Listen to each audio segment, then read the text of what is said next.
Olá, pessoal, sejam bem-vindos mais uma vez. Só trago fera aqui. Obrigado, Ale. Aliás, fera e amigos, né? Estou trazendo meu amigo aqui, Lauro Cherfan, já fazendo um jabazinho aqui. Ó, o que o cara escreveu aqui. Nada mais do que um livro sobre vendas, comportamento ideal em vendas. Então, o cara manja tudo e mais um pouco sobre esse assunto. Você sabe que esse livro, Ale, o Eric Gutmann, que é o parceiro de negócio há bastante tempo, e a gente vem desde 2009, 2010, percorrendo diversas organizações, diversos segmentos, ramos de atividade, falando e testando modelos de vendas. E a gente veio percebendo o que dá certo de fato para as pessoas em campo, para as pessoas que estão vendendo. A gente pegou tudo isso 10, 15 anos depois, reuniu tudo nesse livro. Então vocês já perceberam o quanto que tem de conhecimento aqui em relação a esse assunto. E é um livro que traz muito como as pessoas devem fazer. Não é só o quê, não é só conceito. Ali tem muito como. Tem caixa de ferramenta, tem como praticar, como levar para campo, de fato, esses comportamentos ideais em vendas, que é o que a gente chama para conquistar a atitude compradora dos clientes. E já vendeu o livro, tá vendo como o cara é bom? O cara é fera. Laurão, fala um pouquinho para a turma, quem é você, quem és tu? Oi galera, tudo bem? Eu sou um apaixonado por vendas, desde que eu me entendo como ser humano, eu sou um apaixonado por vendas. Tive uma carreira executiva em agências de propaganda, em alguns clientes, na área de marketing, na área comercial, na área de vendas, e de repente, em um determinado momento da minha vida, eu quis mudar, eu quis dar um looping de 180 graus, mesmo uma tombada de carreira, e eu acabei me apaixonando pelo segmento de consultoria. E principalmente o segmento de consultoria na área de vendas, indo em diversos clientes, ramos de atividade farmacêutica, bens de consumo, etc., para trabalhar modelos de vendas que trazem performance real de vendas. Ou seja, a gente sabe que as empresas não sobrevivem sem vender. Então, como é que a gente pode ajudá-las a melhorar a performance de vendas através do ser humano, através das pessoas que estão lá? É isso que eu faço, é isso que eu sou apaixonado e é para isso que eu me dedico. Quanto tempo de consultoria? Eu comecei, de fato, quando eu deixei de ser executivo e entrei no campo da consultoria, de fato, foi em 2009. Então tem uns bons anos aí que eu navego em diversos ramos de atividade, olhando modelos de venda e trazendo aperfeiçoamento para a melhoria da performance. Professor também. Sim, na FIA, no LabFIA Improvar, das cadeiras de negociação, vendas B2B, B2C, temas da área comercial. É isso aí. Vamos lá fazer um bate-papo com o Lauro, então, em relação a esse assunto. Bora. Laurão, tem um roteiro aqui muito basicão, que eu sei que vai fluir pra caramba a conversa. O que mudou no processo de vendas do passado para a atualidade? É difícil a gente mensurar, de fato, uma data para chamar de passado, né? Mas tem um marco muito grande, que a gente pode dizer lá na década de 80, lá para o ano de 86, que foi um grande estudo que foi feito pela Hutchison norte-americana, até então do Neil Rackham, atualmente um grande autor internacional, que é o estudo do Spin Selling. Sim. Ele teve a oportunidade durante alguns anos, se não me engano foram 12 anos, 12 anos. 12 anos em 23 países, o Brasil participou, com 35 mil reuniões de vendas, reuniões de negociação, reuniões comerciais que foram acompanhadas por consultores. Só o Brasil tem uma amostra de 6 mil nessas 35 mil, quase 20%, é uma expressividade muito grande. E ele conseguiu mensurar o que vendedores que tinham alta performance faziam de diferente dos vendedores, vamos chamar assim, tradicionais de mercado, que traziam resultados medianos. E a partir desse momento, descobriu-se de fato que existem comportamentos que melhoram a performance do vendedor e que não é chegar lá e sair fazendo de qualquer jeito.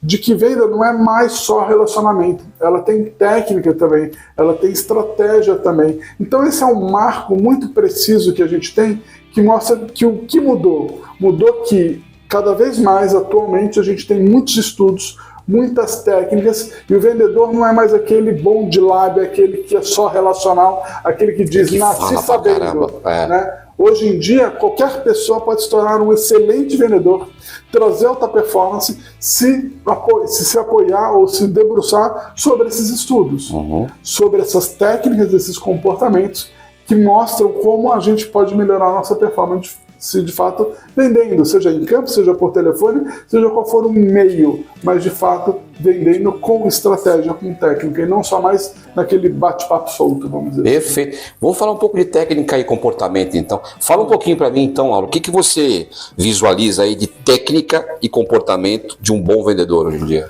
Quando a gente fala de técnica e comportamento, esses dois conceitos se misturam um pouco, todo momento. Porque no final, esses dois conceitos é a sua ação enquanto vendedor. Mas quando a gente fala de técnica, a gente fala de, basicamente, utilizar alguns estudos que são técnicos, que são táticos, para você desenvolver uma melhor performance de abordagem.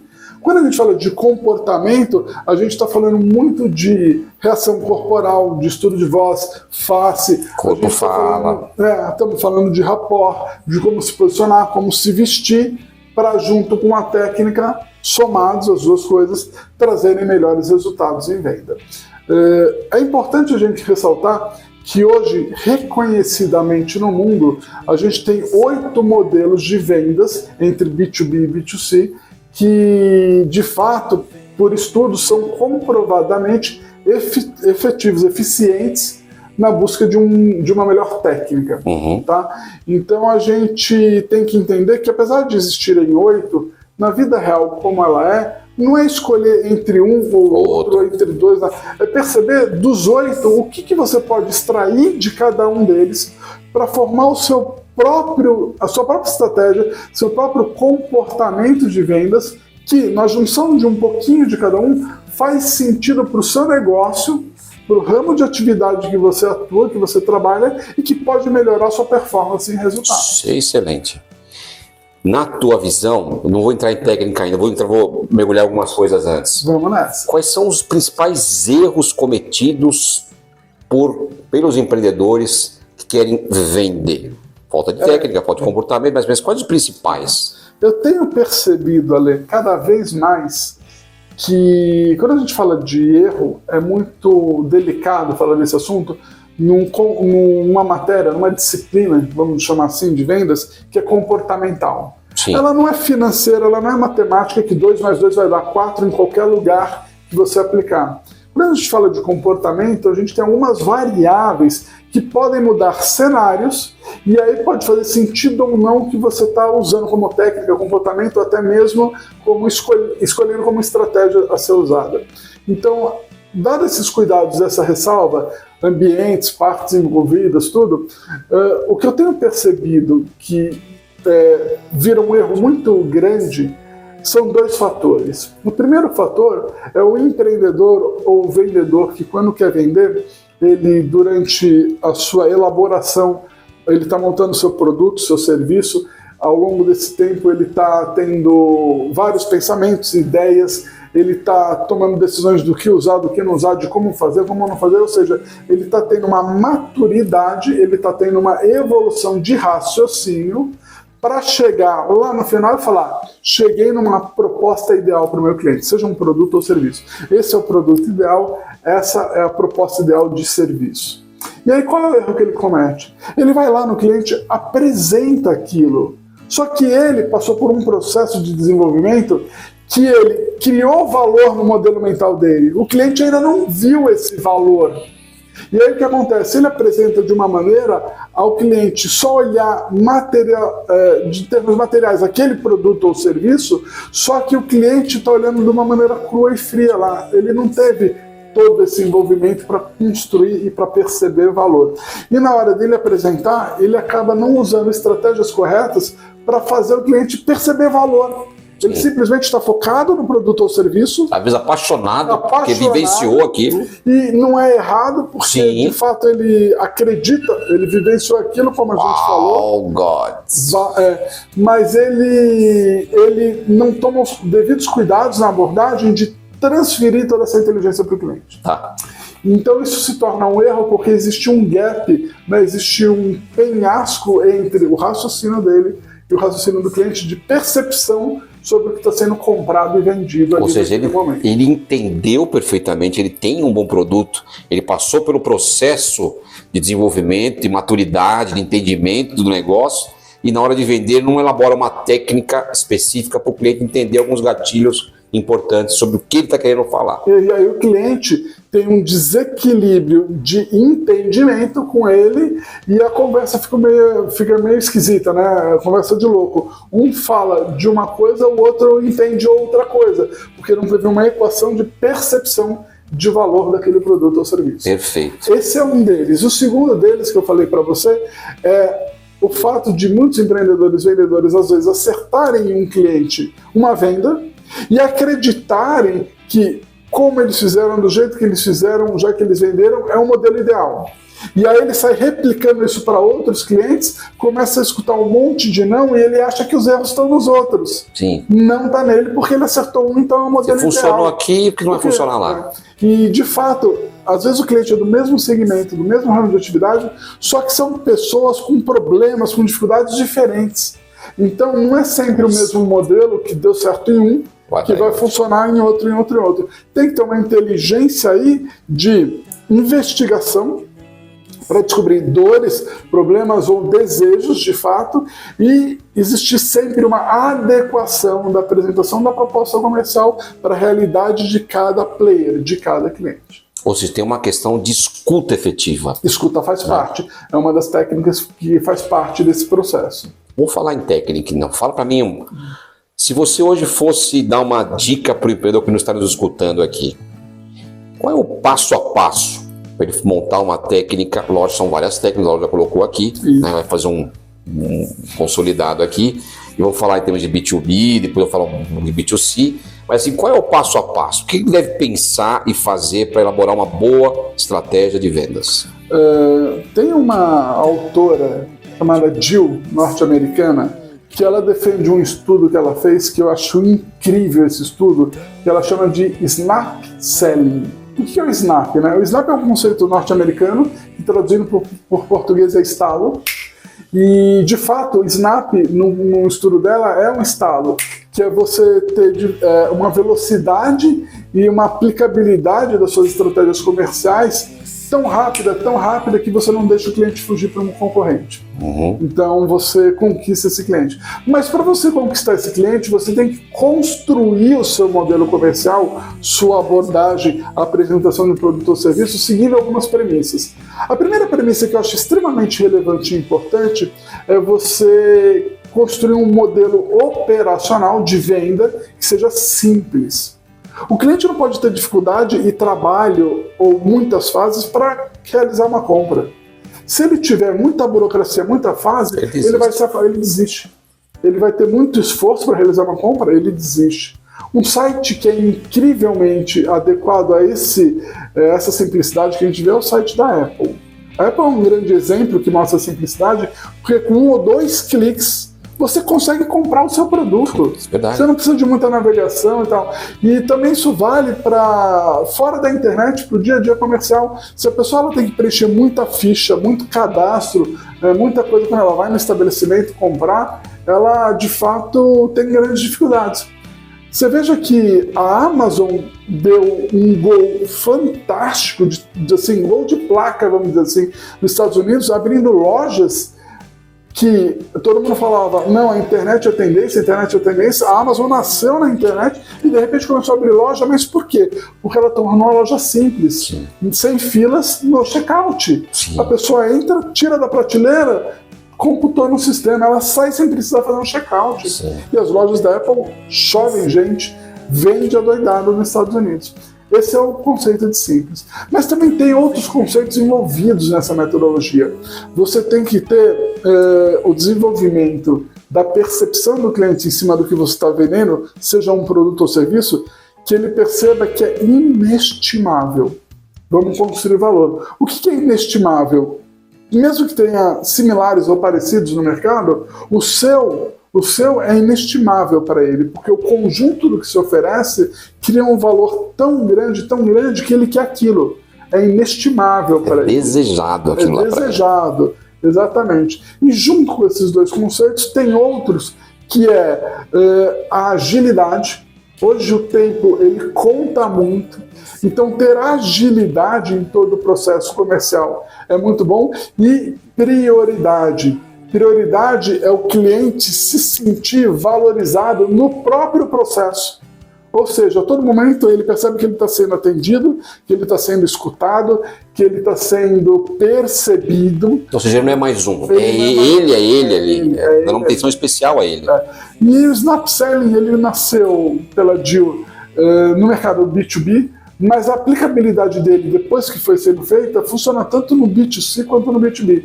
Por um simples motivo, seja B2C ou B2B, Ale, isso é incrível, que eu vou te falar. Seja no B2C ou no B2B, quem faz negócio são seres humanos.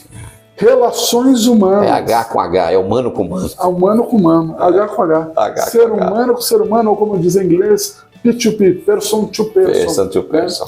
E independente de ser B2B ou B2C, é ser humano com ser humano. E o ser humano precisa se sentir valorizado, atendido, facilitado, tudo isso. Então esse é um ponto muito importante. Show de bola. Olá, nessa questão do entender a necessidade, entender as dores, entender possíveis ganhos, assim, que dica você dá para o empreendedor que está nos escutando aqui, para ele ter uma estratégia muito mais assertiva de escuta? Um dos erros, lá atrás você me perguntou de erro, né? Um dos erros que os empreendedores eles acabam tendo quando eles precisam entender a necessidade do cliente, as dores, os problemas, para ver como posicionar a venda do seu produto ou serviço, é fazer perguntas confirmativas. Isso é um erro, assim, muito fatal no modelo de vendas. O que é uma pergunta confirmativa? É aquela pergunta que eu construo o cenário para o cliente e pergunto se ele concorda. Então eu posso chegar para ele e falar: olha, você está tendo um problema com o seu fluxo de caixa, não é mesmo? Isso é um erro, porque o cliente concordar ou discordar não leva a ele o princípio básico da inteligência comercial, que é ele raciocinar e se convencer para dar uma resposta do qual ele acredita. Então, esse já é o primeiro erro. Quando a gente vai diagnosticar... Ele está querendo vender já, ele não está querendo escutar nesse caso. Ele está querendo falar aquilo que ele quer, não o que o cliente está falando. Exatamente. E isso acontece cá para nós com pessoas que são júniores no modelo de venda, porque elas têm medo do cliente falar algo que elas não vão dominar. Sim. Então elas preferem ficar na sua zona de conforto. Só que isso acaba não trazendo a performance em vendas. Só o básico. Se eu quero de fato surpreender com uma alta performance, criar valor de venda para lá no final o cliente não negociar ou até mesmo negociar o mínimo possível pelo desejo de querer comprar minha solução, seja ela um produto ou serviço, eu tenho que saber fazer perguntas abertas. Perguntas não é uma novidade no mundo de vendas. A primeira vez que nasceu um estudo dizendo que perguntas são importantes foi em 1929. Caramba! O primeiro livro publicado foi em 1929. E o livro ele aborda muito diferenças de perguntas abertas e perguntas fechadas. E ele mostra o poder das perguntas abertas.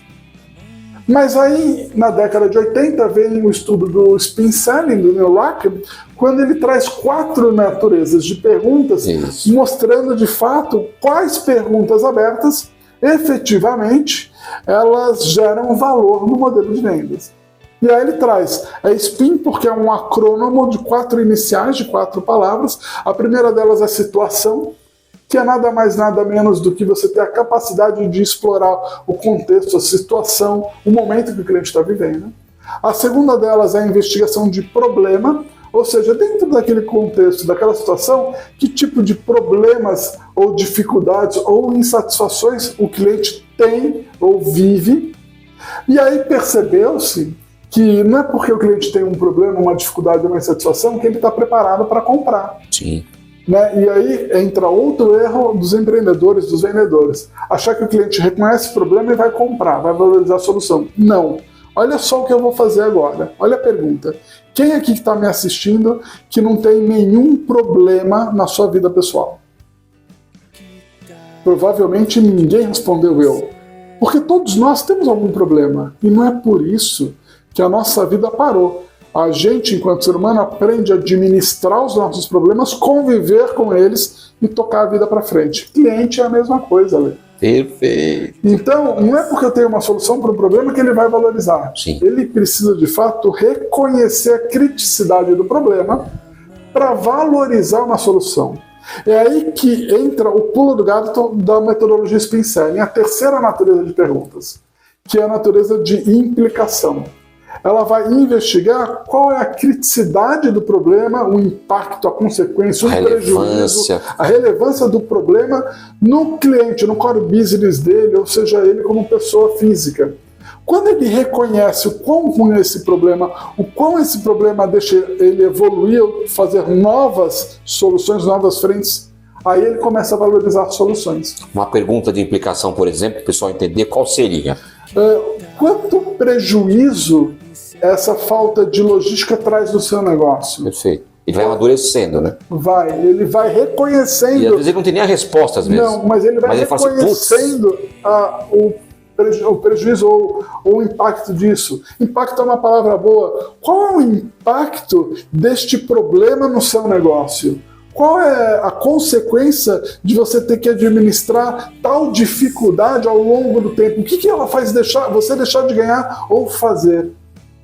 Então as duas primeiras são mais investigativas, contextualizadas. A terceira ele começa a refletir sobre aquele ou aquela dor ou aquela possível perda que ele está deixando de... E a terceira é o que a gente chama de transformação mental. É quando o cliente sai da zona de conforto que ele está e passa a sentir um desconforto, e quando ele sente o desconforto, ele começa a querer se movimentar para buscar soluções. Só que, inteligentemente, nasceu a quarta natureza de perguntas. Necessidade de solução. Como é que eu testo o valor e a utilidade da minha solução para o cliente antes de eu botar uma proposta na mesa? Por que é antes? Porque quando eu ponho proposta na mesa, o jogo está iniciado, ou seja, eu posso ter a surpresa de receber um não, ou umas objeções, ou até mesmo rejeição, ou eu posso seguir à frente. Como é que eu mitigo o risco de receber não e objeção ou rejeição? A quarta natureza de perguntas. É quando a gente vai testar valor e solução, ou até mesmo condições de pagamento, ou utilidade de um produto ou serviço para o cliente. Por exemplo, o que o senhor acha de resolver tal problema investindo X mil reais num software em 10 pagamentos mensais? Por exemplo. O que o senhor acha de solucionar esse problema de falta de espaço para atender cliente tal, alugando um espaço no Cowork, como o MangoTree, que é o melhor do Brasil, que é o melhor do Brasil, por uma simples parcela de tanto e tendo a flexibilidade de utilizar os outros espaços como café, como não sei o que, para adicionar valor na sua própria reunião. Você, criando essas perguntas, você ainda está num bate-papo de interação com o cliente. Aí você recebe do cliente a percepção dele para poder fazer aquele ajuste fino que a proposta precisa para, na hora de colocar uma proposta de fato na mesa, ter a maior assertividade possível e mitigar riscos de um não vir à tona. Muito bom. Laurão, então eu minimizo o risco. Exato. Né? E quando vem a objeção? A objeção é uma coisa incrível, né? Eu já vi muitos autores falarem que a objeção é uma oportunidade. De fato, na vida como ela é, cá para nós, objeção é uma barreira. A objeção é um entrave no processo comercial. Sim. Ou seja, no modelo mental do nosso cliente, entrou um pensamento do qual ele sente determinado incômodo e ele explicita esse incômodo através de uma fala, que é a tal da objeção, trazendo um não com uma explicação, né, de fato. E isso para o vendedor é uma barreira, não é uma oportunidade, tá? É uma barreira. É uma barreira porque a abordagem comercial dele provavelmente teve alguma falha durante esse processo, que é da natureza humana, é normal. Natural. E isso trouxe um pensamento no cliente que o cliente está expondo. O maior erro nesse momento é a gente trazer opiniões contrárias. Imagina o cliente virar e falar assim: olha, o seu produto está muito caro. Isso é uma objeção. Sim. E aí você vira e fala: não, mas você não percebeu que o meu produto é melhor do que aquilo. Você trouxe uma opinião contrária, você criou um ambiente de duelo com o cliente. Quando você cria um ambiente de duelo, você está fadado a perder. Porque o cliente ele é mais forte na relação comercial. Sim. A última palavra de compra e venda é dele. Então, a objeção em si, ela requer uma metodologia para você acolher o cliente e não disputar opinião com o cliente. Então, primeira coisa, receba. Receba. Como fala um youtuber famoso, receba e aí, a objeção. E aí a gente chama de tratamento ou manejo, ou seja, cuide da objeção. Mas como é que você faz isso? Primeiro, você tem que classificar a objeção. Mas como classificar a objeção? Isso é incrível, né? Tem um estudo que foi feito pela Hutchison norte-americana que comprovou que seja qual for a objeção do cliente, em qualquer segmento, ramo de atividade, seja o que ele falar, é possível a gente classificar em 3 categorias de tipo de objeção. Porra. A primeira dela é chamada de desconhecimento. O cliente não tem tanto conhecimento sobre o assunto que você está trazendo, produto que você está vendendo, serviço, que ele se protege da compra pela falta de conhecimento. Então ele gera uma objeção de desconhecimento. Por exemplo, uma objeção de desconhecimento é: esse produto pode não me atender bem no que eu preciso. Sim. Não está claro. A segunda natureza de objeção é de desconfiança. Ou seja, o cliente não acredita no que você está ofertando. De repente, na performance do produto, do serviço, na capacidade de entrega, ele não acredita, ele tem total desconfiança. Ele não confia na sua promessa comercial. E a terceira natureza é desvantagem. Ou seja, ele não vê uma vantagem que para ele é importante, para ele pagar mais por aquilo, ou para ele trocar a solução que ele tem atual pela que você está oferecendo, ele não vê vantagem. E aí o estudo ele comprovou que a forma de você arrumar isso tudo e ter uma fluidez no processo comercial sem que a objeção se torne um entrave é você cortar o des fora. Tira o des. Desconfiança, cortei o des, gerei confiança. Cortei o des do desconhecimento, gerei conhecimento. Cortei o des da desvantagem, gerei vantagem. Como é que eu faço isso? Aí é que entra uma metodologia muito importante. O cliente trouxe a objeção. Eu logo escutei, eu tenho que ter a capacidade de classificar. É desconhecimento, desvantagem ou desconfiança, para poder tratar. Só que eu não dou minha opinião contrária logo. Primeiro, eu acolho o cliente. Por exemplo, o seu preço está muito caro. Objeção nasceu. O seu preço está muito caro? Provavelmente é desvantagem.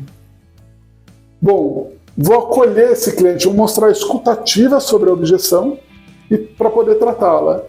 Realmente, nos dias atuais, é muito importante a gente se preocupar onde a gente vai colocar os nossos investimentos, dinheiro. Afinal, a economia está tão instável que a gente tem que tomar esse cuidado. Esse acolhimento mostra que eu valorizei o que o cliente falou, não discordei nem concordei com ele, mas mostrei uma escutativa. Mas se posicionou.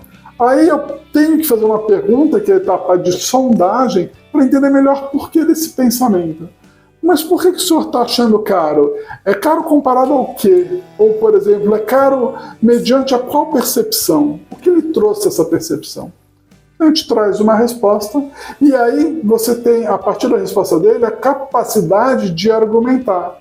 Agora entendendo melhor o que o senhor falou, o meu produto ele tem tais diferenciais competitivos em relação a esse que você está trazendo. E isso te permite, por um custo maior, trazer resultados ao longo do prazo de forma mais assertiva. E no final do período isso te custa mais barato se a gente fizer tal conta.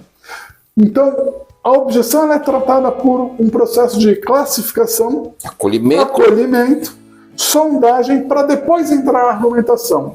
E a reciprocidade humana comprova nos estudos que se eu acolhi o cliente no momento de incômodo dele, que é a objeção, eu acolhi ele, quando eu trouxer a minha argumentação, a natureza da reciprocidade, ele vai me acolher. Já não é mais um duelo. Já não é mais um duelo, é um momento de entendimento. Perfeito. Muito bom. Falei com o cara na fera, o cara é muito bom. Obrigado. Laurão, que perguntas você faria ao empreendedor para ele refletir sobre o tema que nós estamos conversando? Quando a gente está na frente do empreendedor, o ponto mais relevante é ele conseguir separar o amor que ele tem pelo que ele está empreendendo da realidade que aquele core business vai viver no campo, vai viver no ramo de atividade, no mercado. Então, a primeira pergunta que eu falo para ele é: quando você pensou no seu negócio, você pensou no seu produto, serviço, ou você pensou nos clientes que você quer atender para, como consequência, elaborar os seus produtos e serviços? Essa é uma pergunta primordial.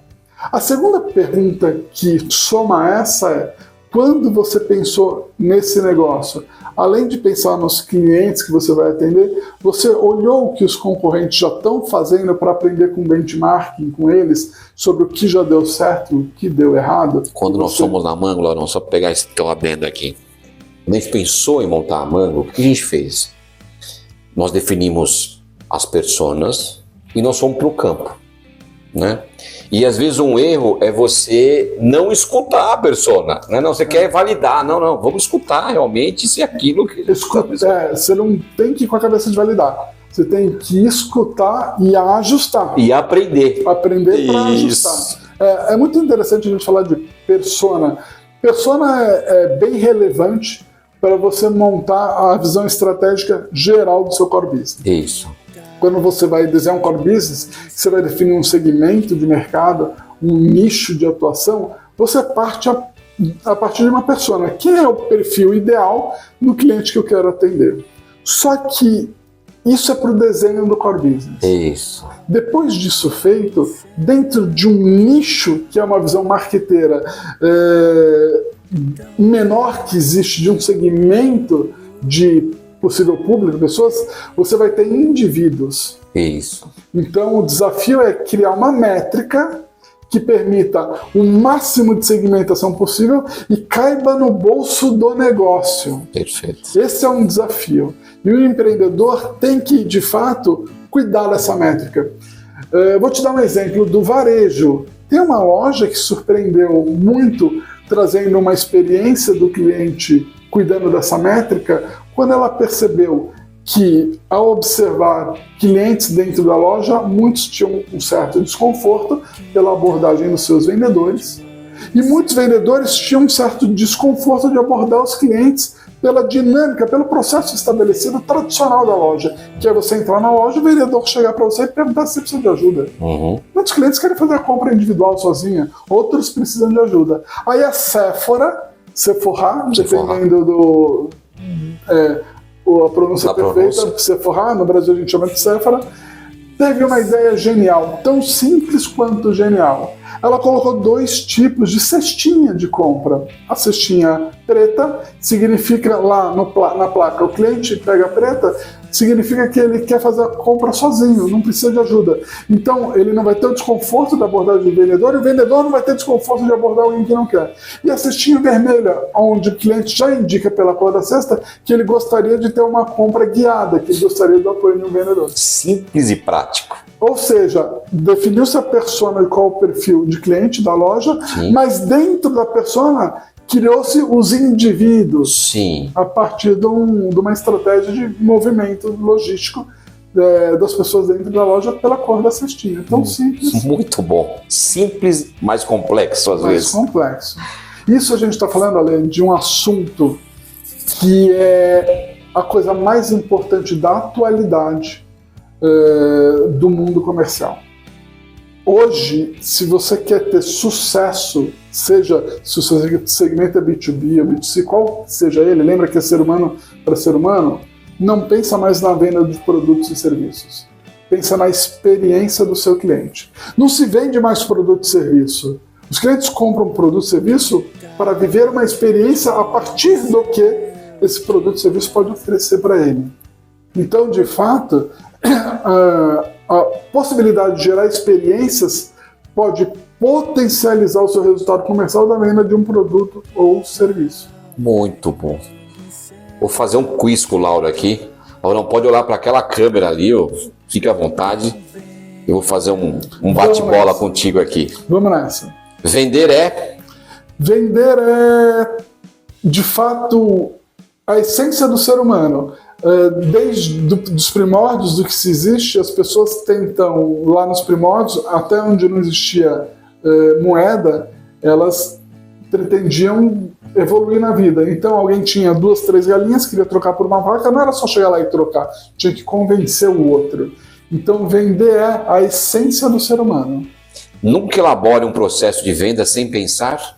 Sem pensar no cliente, na experiência que ele vai ter e nos possíveis resultados que você pode alcançar. Esse é um erro, Ale, que muitos empreendedores têm. Eles se apaixonam por um produto, por um segmento, só que não vislumbram ou não criam estudos de possíveis resultados financeiros e de venda que isso pode alcançar lá na frente. Verdade. E aí eles fazem algumas coisas sensacionais e chegam lá na frente, não obtêm um tamanho de resultado viável para se manter um negócio. Verdade. Então é um ponto relevante.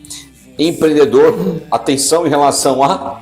Empreendedor tem que ter atenção a tudo, principalmente no Brasil, que é um país de economia e política muito instável. Tudo muda muito rápido em curto espaço de tempo. Então o empreendedor tem que ter atenção, de fato, aos movimentos mais rápidos da vida. Persona é? Persona é o ser humano, e de fato o ser humano ele é uma caixinha de surpresas, ele é múltipla variação e a gente tem que entender, respeitar e perceber essas variações. A palavra de atenção para o empreendedor de B2B ou B2C é? Nunca desista. O maior sucesso que você tem não vem logo de cara, são mínimos os casos que isso acontecem. A sua experiência criada como empreendedor vai fazer, através dos erros ao longo do tempo, você acertar em cheio. Boa! Eu investiria meu tempo em? Estudo. Quanto mais informação você conseguir estudar de maneira bem eclética, mais preparado você vai estar para as diversidades do mundo dos negócios. Uma coisa muito importante que a gente tem que perceber é que quando a gente fala de estudo e informação, a gente tem que direcionar nossa estratégia para buscar informações que gerem valor, utilidade, para ir dar resultado. Eu vejo muitos empreendedores buscando excesso de informação, isso vira um bando de dados, ou seja, de fato a gente pode chamar de um conjunto de informações que não vai durar nada por lugar nenhum, às vezes. Existe um termo muito pejorativo, mas eu acredito nisso, sucata de informação. Então, quando você for buscar informação, faça uma curadoria. Qual o valor e utilidade daquilo? E a partir do valor e utilidade, dê sentido a ela no mundo que você está vivendo, no seu core business, no seu negócio. 2023 será um ano desafiador, extremamente desafiador. E os que vão se sustentar vão ser aqueles que vão pensar muito mais fora da caixa. Eu ouso dizer que em 2023 a gente não tem que só pensar fora da caixa. A gente vai ter que chutar a caixa fora e dar um tombo aí de 180 graus, porque só pensar dentro ou fora da caixa não vai ser mais suficiente. A gente vai ter que buscar uma maneira de reinventar, de fato, 100% das nossas formas de buscar resultado. Lauro Cherfan por Lauro Cherfan. Esse é bem Marília Gabriela, né? E eu peguei agora, não estava na minha cola aqui. Lauro Cherfan por Lauro Cherfan, eu diria que é a paixão por desafios, a paixão por tentar fazer o diferente, o extraordinário. Eu gosto muito da frase do Walt Disney, eu acho que é uma frase, desde que eu escutei ela anos atrás, me impactou, que é: eu gosto do impossível, porque lá a concorrência é menor. Show de bola. Laurão, dicas de site, blog, podcast, para tu não estar nos escutando agora. Hoje existe muito conteúdo bom de vendas, de negociação, de comercial no mercado. Além do meu livro, também existem outros livros muito bons no mercado e existe muita informação na internet. O que eu faria era o cuidado de buscar fontes de informação do qual as pessoas que estão falando lá têm um certo reconhecimento, porque também se encontra muita bobagem, muito especialista que não é especialista, muita modinha, né, lá na internet. Então busquem sites como Coursera, sites de universidades reconhecidas como a FIA, Dom Cabral, busca o UOL, EdTech. Então busca fontes de informação cujo existe uma curadoria de conteúdo, uma curadoria de autores, de professores, que você de fato não vai ter uma sucata de informação. Você vai ter informações muito mais confiáveis. Laurão, alguma coisa que eu não lhe perguntei que você acha relevante falar para o empreendedor? Existem muitas coisas, né? No mundo que a gente vive existe um conjunto de informações que, se a gente for falar aqui, a gente fica uma semana ou mais junto, né? Mas o que eu diria para o empreendedor, quando a gente fala nesse foco que a gente está trabalhando de vendas, é não saia vendendo sem antes construir, o mínimo que seja, a sua estratégia comercial.